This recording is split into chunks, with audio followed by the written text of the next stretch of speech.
مولانا حکیم سید محمد اسماعیل رضوی سن 1299 ہجری میں سرزمین میران چک حسین آباد ضلع بلیا صوبہ اتر پردیش پر پیدا ہوئے۔ آپ کے والد سید ولایت علی کا شمار اپنے علاقے کے متدین افراد میں ہوتا تھا۔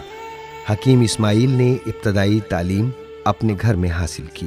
آپ کے والد محترم نے موصوف کی تعلیم پر زیادہ سے زیادہ توجہ دی۔ ان کے خلوص اور توجہ کی برکت سے آج بھی ان کے 3 پوتے مولانا سید خورشید عباس رضوی، مولانا شاہد عباس رضوی اور مولانا محمد سہیل عالم دین ہیں، جن میں سے مولانا خورشید عباس رضوی امام جمعہ ککرولی، تقوی، پرہیزگاری اور عمل میں ہو بہو اپنے دادا کی تصویر ہیں۔ مولانا محمد اسماعیل علم دین کے حصول کی خاطر عازم کھجوا ہوئے اور بزرگوں مہربان اساتذہ کرام کی خدمت میں رہ کر کسب فیض کیا۔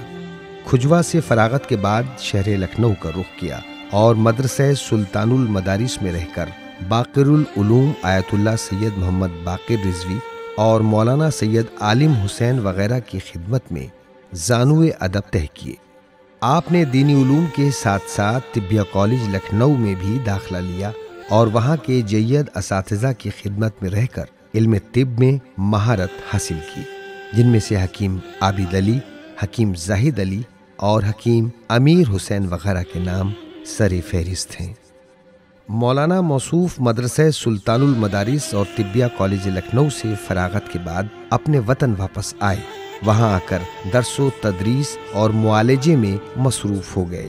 آپ کے شاگردوں میں سے حکیم نور محمد انصاری اور محمد سبحان حسین آبادی وغیرہ کے نام لیے جا سکتے ہیں۔ مولانا اسماعیل کا شمار اپنے زمانے کے ماہر حکیموں میں ہوتا تھا۔ جب راجہ ہلدی رام کو ڈاکٹروں نے لا علاج کر دیا تو وہ آپ کی خدمت میں آئے اور اپنے علاج کی درخواست کرنے لگے۔ حکیم محمد اسماعیل نے معالجہ شروع کیا، جس کے نتیجے میں راجہ صاحب صحت یاب ہو گئے، جس کے بعد آپ کو راجہ صاحب نے کچھ پیسے اور ایک گھوڑا انعام میں دیا۔ آپ بہت زیادہ مصروفیات کے باوجود تصنیف و تالیف سے وابستہ رہے۔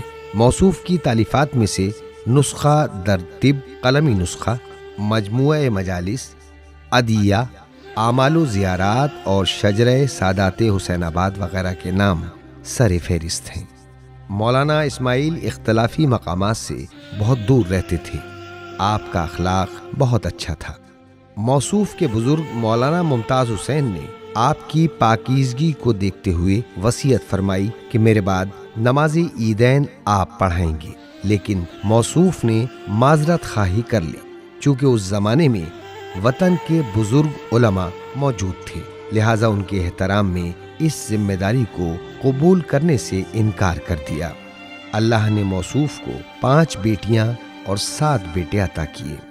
آپ کے بیٹوں کو سید مظہر حسنین، سید مجاور حسین، سید غلام سبتین، سید محمد الیاس عرف نواب الحسن، سید انصار حسین، سید انصار حسین اور سید ذوالفقار حسین کے ناموں سے جانا جاتا ہے۔ آخر کار علم و حکمت کے اس درخشاں گوہر کی چمک بتاریخ 9 جمادی الاول سن 1376 ہجری میں میران چک حسین آباد ضلع بلیا میں مان پڑ گئی۔ چاہنے والوں کا مجمع آپ کے شریعت کدے پر تعزیت کے لیے جمع ہو گیا اور آنسوؤں سے چھلکتی ہوئی ہزاروں آنکھوں کے ہمراہ قبرستان اولیاء پیر حسین آباد میں سپرد خاک کر دیا گیا۔